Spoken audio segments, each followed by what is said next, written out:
Jocelyn Ellen, Pettit and Gira are rising. They're at the Acoustic Music Club in Kirkcaldy on the 9th. On the 12th, the famous Square and Compass in Worth, Matravers, onto all kinds of places. Saltaire, Sheffield, Edinburgh, Crail, Glasgow, London, Birmingham. Thanks a lot for listening. I'll be back next Wednesday night with guest Lisa O'Neill. In the meantime, you can, of course, find other folk show episodes on the BBC Sounds app. Trevor is coming up next, so we will see you next week. This was a 7 Digital production for BBC Radio 2 on the BBC Sounds app, on your smart speaker, and on 88 to 91 FM.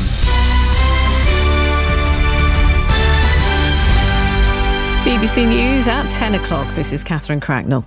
Government figures suggest more than half of schools in England are either restricted attendance or closed their doors today because of strikes. Thousands of teachers joined train drivers and civil servants in what's believed to be the biggest day of industrial action for a decade. Ministers say they can't afford the pay demands and are committed to reducing inflation instead. But the Conservative peer Lord Balfe, who's acted as a trade union envoy, thinks the government should change tack. I think the government should call back the pay review bodies and look for an interim settlement.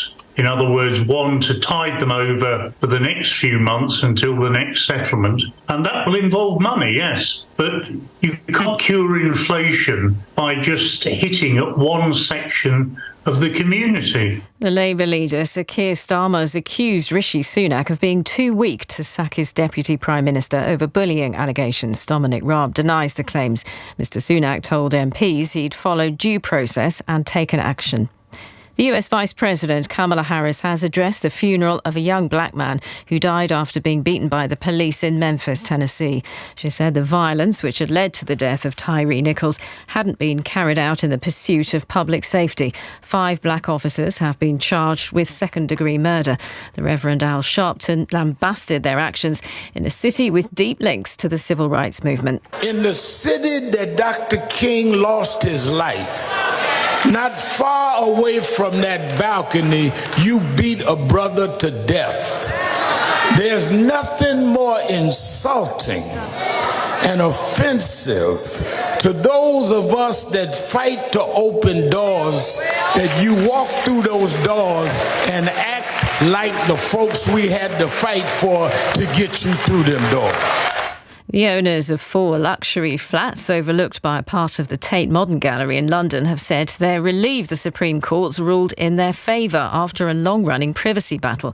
They'd complained visitors to the gallery's viewing platform, which opened in 2016, could see directly into their homes. James Souter is a lawyer who specialises in real estate disputes. I think the numbers are pretty dramatic. The viewing platform was estimated to have up to 500,000 visitors each year, and you can imagine that's 1,600 people a day looking into your property. And the court said it's very difficult to imagine anyone who wouldn't consider that to be, an unreasonable interference with the enjoyment of your home. Cricket in England have beaten South Africa by 59 runs in the third and final one-day international in Kimberley.